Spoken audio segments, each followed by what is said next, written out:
नमस्कार, सुप्रभात। आप देख रहे हैं खबर दिल्ली और समय हो चला है दिल्ली की 25 बड़ी खबरों को जानने का। इससे पहले यदि आप वीडियो को लाइक नहीं किए हैं तो लाइक कर दीजिए और चैनल को सब्सक्राइब कर लीजिए। तो आइए एक नजर डालते हैं 25 बड़ी खबरों पर फटाफट अंदाज में। दिल्ली में यमुना का जलस्तर फिर खतरे के करीब पहुंचा। तीसरी बार पार किया चेतावनी स्तर। बाढ़ को लेकर प्रशासन अलर्ट। दिल्ली में यमुना नदी का जलस्तर लगातार बढ़ता जा रहा है और शुक्रवार 15 अगस्त को नदी का पानी सबसे ऊंचे स्तर पर दर्ज किया गया। जलस्तर ने 1 मीटर से अधिक की छलांग लगाते हुए तीसरी बार वार्निंग लेवल को पार कर लिया। अधिकारियों का कहना है कि यह बढ़ोतरी शनिवार सुबह तक खतरे के निशान यानी 205.3 मीटर को भी पार कर सकती है। शुक्रवार रात 8 बजे तक नदी का जलस्तर 205.25 मीटर तक पहुंच गया, जो खतरे के निशान से महज कुछ सेंटीमीटर दूर है। दिल्ली वालों तैयार हो जाओ, 11,000 करोड़ की मिलेगी सौगात, बड़ी सिरदर्दी से मिलेगी राहत।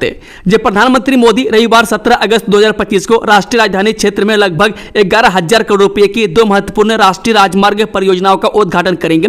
प्रधानमंत्री मोदी का यह कार्यक्रम दोपहर 12:30 बजे दिल्ली के रोहिणी में आयोजित होगा। इस अवसर पर वह जनसमूह को भी संबोधित करेंगे। पेरेंट्स को मिलेगा वीटो पावर। दिल्ली के सभी 1700 प्राइवेट स्कूल आएंगे दायरे में। आशीष सूद ने बताई बिल की खासियत। दिल्ली के शिक्षा मंत्री आशीष सूद ने शुक्रवार को जनकपुरी विधानसभा में अभिभावकों के साथ एक पेरेंट्स टाउन हॉल नामक संवाद कार्यक्रम आयोजित किया, जिसमें उन्होंने दिल्ली स्कूल शिक्षा विधेयक 2025 के लाभों के बारे में बताया। संवाद कार्यक्रम में शिक्षा बिल से जुड़ी हर महत्वपूर्ण जानकारी पेरेंट्स के साथ साझा की गई, जैसे शिक्षा बिल कैसे लागू किया गया, इस बिल में पेरेंट्स के क्या अधिकार हैं और पेरेंट्स इस ऐतिहासिक बदलाव का हिस्सा कैसे बन सकते हैं। इन सभी पहलुओं पर अभिभावकों को विस्तृत जानकारी भी दी गई। दिल्ली में पर्यटन का महाकुंभ। 12 किलोमीटर लंबा भव्य छठ घाट, यमुना आरती और क्रूज से बदलेगा शहर का रंग। जिस स्वतंत्रता दिवस पर मुख्यमंत्री रेखा गुप्ता ने दिल्ली को सांस्कृतिक, आध्यात्मिक और आधुनिक पर्यटन का ग्लोबल हब बनाने की योजना पेश की। यमुना किनारे 12 किलोमीटर लंबा छठ घाट और यमुना क्रूज सेवा शुरू होगी। योजना के तहत सबसे बड़ा आकर्षण होगा यमुना किनारे बनने वाला 12 किलोमीटर लंबा भव्य छठ घाट। यह घाट देश में होने वाले सबसे बड़े नदी तट धार्मिक आयोजनों में से एक होगा, जहां लाखों श्रद्धालु छठ पूजा और अन्य में शामिल हो सकेंगे। इसके साथ ही यमुना तट पर नियमित यमुना आरती का आयोजन होगा। मैं ठीक वैसे ही जैसे वाराणसी में गंगा आरती होती है। यह न सिर्फ श्रद्धालुओं के लिए बल्कि देश विदेश से आने वाले पर्यटकों के लिए भी एक अनोखा अनुभव होगा। दिल्ली दरगाह हादसे में एफआईआर दर्ज, 6 लोगों की हो गई थी मौत। दिल्ली के निजामुद्दीन इलाके में शुक्रवार को एक बड़ा हादसा हो गया था। इस मामले में एफआईआर दर्ज कर ली गई है। बता दें कि हुमायूं के मकबरे के पीछे स्थित फतेह शाह की दरगाह की छत और दीवार का एक हिस्सा अचानक ढह गया था। हादसे के वक्त कई लोग दरगाह के अंदर मौजूद थे, जो मलबे के नीचे दब गए। इस दर्दनाक हादसे में 6 लोगों की मौत हो गई थी। घटना के संबंध में अज्ञात व्यक्तियों के खिलाफ भारतीय न्याय संहिता की धारा 106, 125 और 290 के तहत एफआईआर दर्ज की गई है। मामला दर्ज कर जांच शुरू कर दी गई है। दिल्ली में इन सपा सेंटरों पर होगी ताबड़तोड़ कार्रवाई। एमसीडी ने कर ली पूरी तैयारी। जनसहायता व जन स्वास्थ्य समिति के चेयरमैन मनीष चड्डा ने कहा कि दिल्ली भर में अवैध रूप से चल रहे सपा सेंटरों पर कार्रवाई की जाएगी। उन्होंने बताया कि उनके पास काफी शिकायतें आ रही है कि रिहायशी इलाकों में नियमों के विरुद्ध सपा सेंटर चल रहे हैं, जबकि नियमों के अनुसार रिहायशी इलाकों में यह संचालित नहीं हो सकते हैं। चड्डा ने बताया कि सपा सेंटर को देखा असामाजिक कार्य भी कराए जा रहे हैं, जिसको लेकर गंभीरता से कठोर कार्रवाई की जाएगी। उन्होंने कहा कि जल्द ही समिति की बैठक बुलाई जाएगी और इससे संबंधित रिपोर्ट ली जाएगी। दिल्ली के मंडोली जेल में बंद गैंगस्टर ने की आत्महत्या। पुलिस अधिकारियों में हड़कंप, जांच जारी। दिल्ली की मंडोली जेल में सलमान त्यागी नाम के एक गैंगस्टर ने कथित तौर पर फांसी लगाकर आत्महत्या कर ली। यह घटना जेल नंबर 15 में हुई और आज सुबह उसका शव फंदे से लटका मिला। हर्ष विहार थाना ने शव को कब्जे में लेकर पोस्टमार्टम के लिए भेजा। पुलिस का कहना है कि मामले की जांच जारी है। मैं सलमान त्यागी के खिलाफ हत्या, जबरन वसूली और मकोका के तहत कई मामले दर्ज हैं। मैं 30 हजारी कोर्ट ने मकोका में इस पर आरोप तय कर दिए थे। दिल्ली में फिर बर्फा, तेज रफ्तार थार का कहर, बाइक सवार की मौत। हादसे का सीसीटीवी फुटेज आया सामने। राजधानी दिल्ली में तेज रफ्तार थार ने एक और शख्स की जान ले ली। यह हादसा मोती नगर इलाके में देर रात हुआ। थार की टक्कर से बाइक सवार की मौत हो गई। हादसे के बाद थार चालक गाड़ी छोड़कर फरार हो गया।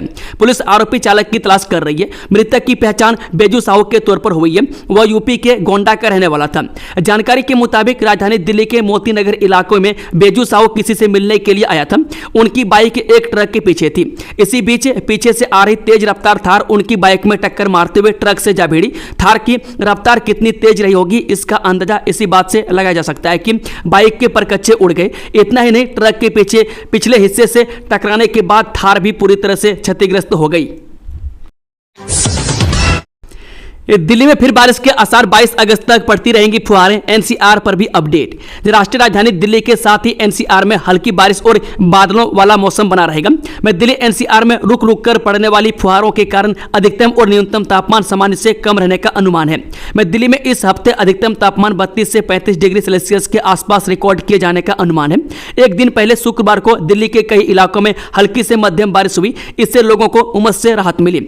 मौसम विभाग ने अगले 24 घंटे के दौरान दिल्ली के साथ ही एनसीआर के अलग अलग इलाकों में बादल छाए रहने और शाम के समय 1 या 2 बार गरज चमक और तेज हवाओं के साथ हल्की बारिश की संभावना है। कुछ स्थानों पर मध्यम बारिश भी हो सकती है। कल यानी रविवार को भी दिल्ली के साथ ही एनसीआर के इलाकों में बादल छाए रहेंगे। सुबह या दोपहर को 1 या 2 बार हल्की बारिश की संभावना है। ग्रेटर नोएडा में स्पोर्ट सिटी के लिए रिजर्व लैंड में चेंज से 2800 करोड़ रुपए का नुकसान, कैग रिपोर्ट में खुलासा। ग्रेटर नोएडा शहर में स्पोर्ट सिटी का सपना अधिकारियों के गलत फैसलों की भेंट चढ़ गया। भारत के नियंत्रण और महालेखा परीक्षक की रिपोर्ट में यह बात सामने आई है। प्राधिकरण ने अंतर्राष्ट्रीय स्पोर्ट सिटी में खेल सुविधा के लिए आरक्षित जमीन आवासीय में बदल दी, जिससे 2800 करोड़ रुपए से अधिक का नुकसान हुआ। गाजियाबाद में कई गुना तक बढ़ेगा निगम की दुकानों का किराया, शासन आदेश हुआ जारी। गाजियाबाद नगर निगम की 1702 दुकानों का किराया डीएम सर्किल रेट की दर से बढ़ाया जाएगा। 500 से 4000 रुपए का शुल्क देने वाले दुकानदारों को अब कई गुना किराया देना होगा। कुछ जगह तो दुकानों का किराया 10 गुना तक बढ़ सकता है। नगर निगम के अधिकारियों के अनुसार शासन से आदेश जारी होने के बाद निगम की आय में हर साल करीब 10 करोड़ रुपये बढ़ोतरी होगी। नगर निगम की सिटी जोन में 1447, मोहन नगर जोन में 95, कबीरनगर जोन में 105 और विजयनगर जोन में 28 दुकानें हैं। दुकानों का किराया करीब 26 साल से नहीं बढ़ा। ऐसे में जिस किराए पर दुकानों का आवंटन हुआ था उसी दर से रकम वसूली की जा रही है। किसी दुकान का किराया 500 रुपये है तो वही 2000 से लेकर 4000 रुपये है, जबकि बाजार दर में 8 से 20,000 रुपये दुकानों का किराया है। बालाजी के लिए शुरू होगी हेलीकॉप्टर सेवा, जानिए कितना लगेगा किराया व समय। ये दिल्ली से राजस्थान के धार्मिक स्थलों खाटू श्याम और सलासर बालाजी जाने वाले श्रद्धालुओं के लिए बेहद अच्छी खबर है। इन धार्मिक स्थलों के लिए राष्ट्रीय राजधानी से जल्द ही हेलीकॉप्टर सेवा शुरू होने वाली है, जिसके बाद वहां दर्शन के इच्छुक भक्त कुछ ही घंटों में अपनी यात्रा पूरी करके वापस आ सकेंगे। यह हेलीकॉप्टर सेवा दिल्ली के रोहिणी हेलीपोर्ट से 23 अगस्त से शुरू होगी और एक बार दर्शन करके वापस आने में कुल 6.5 घंटों का समय लगेगा। दिल्ली में बड़े साइबर क्राइम गिरोह का भंडाफोड़।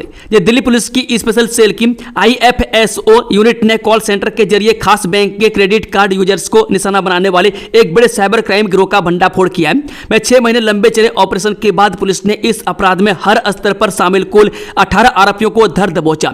इस दौरान पुलिस ने कॉल करने वालों, सिम कार्ड दिलाने वालों, डाटा चोरी करके देने वालों, ट्रेवल एजेंटों और सरगनाओं को गिरफ्तार कर लिया। खास बात यह है कि इन अपराधियों ने देश भर के कई राज्यों में क्रेडिट कार्ड धारकों को निशाना बनाया, लेकिन पकड़े जाने के डर से दिल्ली में रहने वाले उस बैंक के यूजर्स को छोड़ दिया। दिल्ली में जन्माष्टमी की सुरक्षा व्यवस्था में हुई लापरवाही, 8 पुलिसकर्मी सस्पेंड, कई के खिलाफ जांच के आदेश।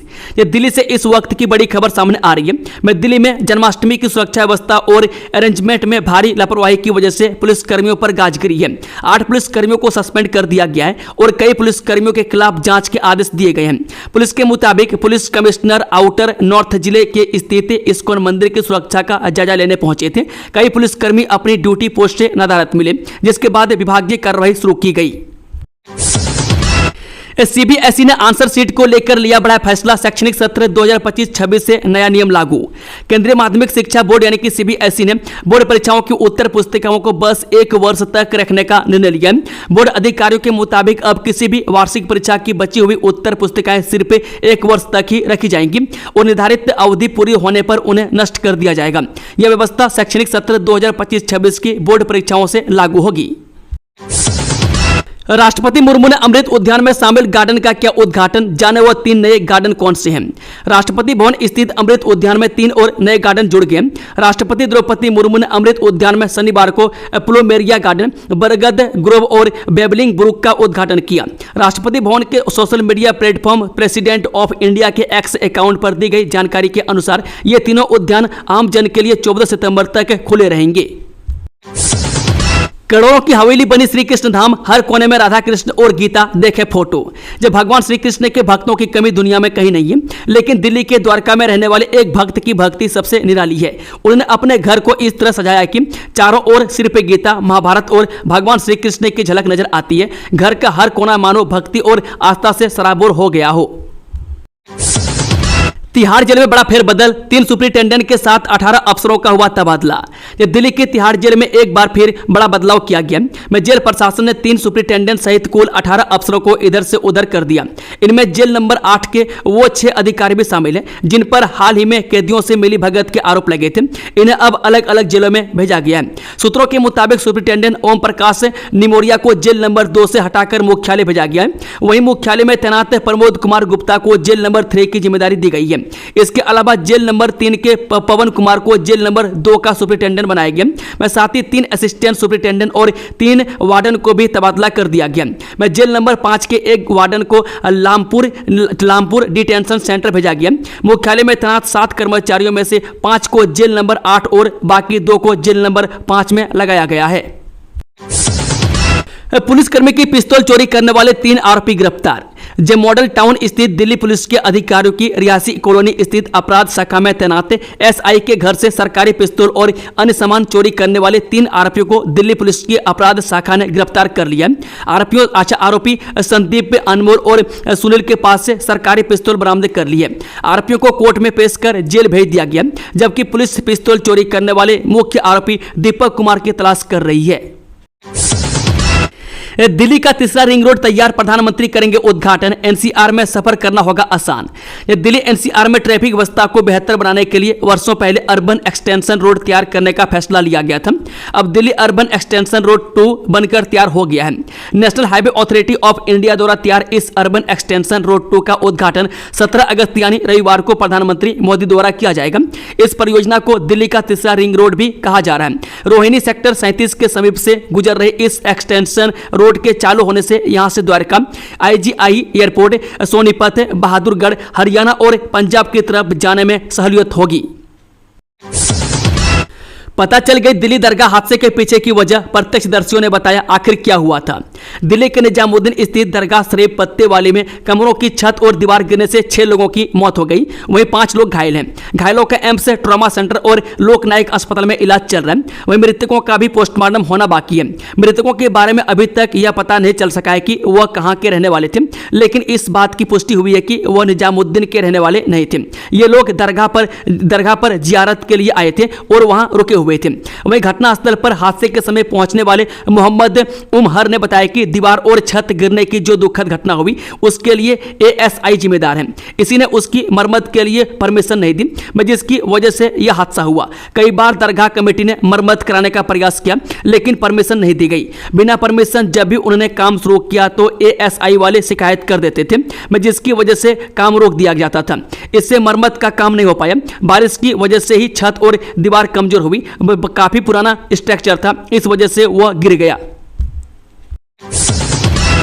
किश्तवाड़ आपदा में मरने वालों का आंकड़ा 60 के पार, सीएम ने किया प्रभावित गांव का दौरा, बचाए गए 38 की हालत गंभीर। जम्मू कश्मीर के किश्तवाड़ में बृहस्पतिवार को बादल फटने से तबाही और बाढ़ के चलते जिस पैमाने पर नुकसान हुआ है उसका आकलन अभी तक नहीं किया जा सका है। मुख्यमंत्री उमर अब्दुल्ला के अनुसार इस आपदा में 60 लोगों की मौत हुई है, जबकि 60 से 70 लोगों के लापता होने की सूचना है। कहा जा रहा है कि भारी संख्या में ग्रामीण अभी भी लापता है। इससे मृतकों की संख्या बढ़ने की आशंका है। अधिकांश सब बरामद कर लिए गए और उनकी पहचान भी हो गई है। दिल्ली में बने अटल छठ घाट, पूर्व पीएम अटल बिहारी वाजपेयी की पुण्यतिथि पर उठी मांग। जब राजधानी दिल्ली में छठ महापर्व को लेकर तैयारियों की मांग तेज हो गई है। भारतीय जनता पार्टी दिल्ली प्रदेश से पूर्वांचल मोर्चा के उपाध्यक्ष आनंद त्रिवेदी ने मुख्यमंत्री रेखा गुप्ता को पत्र लिखकर यमुना तट पर अटल छठ घाट विकसित करने की मांग रखी है। यह घाट दूसरा पुस्ता सोनिया विहार से तीसरा पुस्ता सोनिया विहार के बीच बनाने का सुझाव दिया गया है। भारत के विभाजन के लिए जिन्ना, कांग्रेस और माउंटबेटन जिम्मेदार। एनसीईआरटी ने तैयार किया नया मॉड्यूल। जब भारत के विभाजन पर एनसीईआरटी के नए विशेष मॉड्यूल ने देश के विभाजन के लिए कांग्रेस नेतृत्व पर महत्वपूर्ण जिम्मेदारी डालते हुए कहा कि उन्होंने विभाजन की योजनाओं को स्वीकार किया और जिन्ना को कम करके आंका, जबकि इसके बाद होने वाली दीर्घकालिक भयावहता का अनुमान लगाने में विफल रहे। इस अगस्त में विभाजन विभीषिका स्मृति दिवस के अवसर पर 2 मॉड्यूल जारी किए गए, एक मध्य चरण के लिए और दूसरा द्वितीय चरण के लिए। मॉड्यूल में कहा गया कि भारत का विभाजन और पाकिस्तान का निर्माण किसी भी तरह से अपरिहार्य नहीं था। इसके बजाय उनका तर्क है कि 3 लोगों ने विभाजन को आकार दिया। जिन्ना, जिन्होंने इसकी मांग की, कांग्रेस जिसने इसे स्वीकार किया, और माउंटबेटन, जिन्होंने इसे औपचारिक रूप दिया और लागू किया। दिल्ली के लिए विपदा बनी बीजेपी सरकार, बोले सौरभ भारद्वाज, जल भराव पर नहीं छिप सकती नाकामी। दिल्ली में बार बार हो रहे जल भराव और बारिश के चलते कई लोगों की हुई मौत को लेकर आम आदमी पार्टी ने बीजेपी पर पलटवार किया है। आप दिल्ली प्रदेश संयोजक सौरभ भारद्वाज ने कहा कि बीजेपी सरकार दिल्ली वालों के लिए विपदा बन चुकी है। वह दूसरों पर दोष मढ़कर जल भराव रोकने में अपनी नाकामी को नहीं छिपा सकती। जैसे बीजेपी की केंद्र सरकार नेहरू जी को हर बात के लिए जिम्मेदार बताती है, मैं ठीक वैसे ही अब उसकी दिल्ली सरकार अरविंद केजरीवाल को जिम्मेदार बता रही है। उन्होंने कहा कि ऐसे में सीएम रेखा गुप्ता बताए कि क्या पेड़ गिरने से बाइक सवार की मौत, निजी स्कूलों में बेतहाशा फीस वृद्धि और रोज हो रहे पावर कट के लिए अरविंद केजरीवाल जिम्मेदार है।